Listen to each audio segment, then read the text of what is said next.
There were a lot of times that I would stand on the podium and get a medal or hear the national anthem on an international stage. I almost felt guilty because I knew that there were so many other ways that I should have been better. If I wasn't perfect, then it meant that I had failed.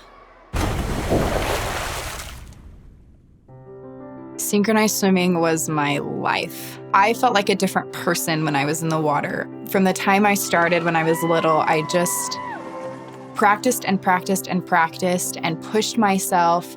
And when I was 16, I made the senior national team and moved to California to train full-time for the Olympic Games.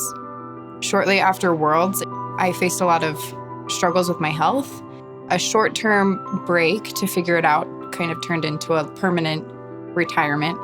It was that idea that I could be perfect and that I needed to be perfect that completely consumed me and not only destroyed my career, but derailed everything else in my life. At the same time, there was just a lot of pressure for me to be always happy with my life, my church attendance, and my schooling. Always had this weird sense of fear that something was going wrong inside of me. I didn't want to feel like my life was falling apart, and I didn't want to feel like I didn't have it all together, that I wasn't worthy, or that I didn't know what I was doing, because those are feelings I had avoided my whole life. There was one day that my therapist had me stand up and look in a mirror, and I had to look myself in the eyes, and I had to tell myself 3 things that I loved about myself, that I was proud of. And I couldn't do it. I cried. After I kind of broke down those walls, I think therapy really helped me have more control over what was happening in my head, what my thoughts really were and what they meant and where they were coming from. I grew up in a very religious home, and church attendance was always a very vital part of my life. And I had a testimony of God, and I felt like I had a relationship with God and with Jesus Christ, and I always felt like I could rely on him. But there was one day that I was sitting there and I was praying, trying to see what God thought of me. And I was asking him to show me that he loved me. And I just felt silence. Here I was praying, saying, "Where are you? I'm ready. I feel ready. I'm giving you these pains and these struggles, and you're not taking them." And that's what everyone has said that you are supposed to do, is take them.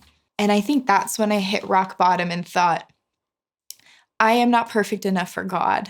Because I'm not enough now, I'm never going to be enough for him or for anybody else. And so that's it. Where do you go from there? I kept going to church, and I kept doing the things that I was supposed to do.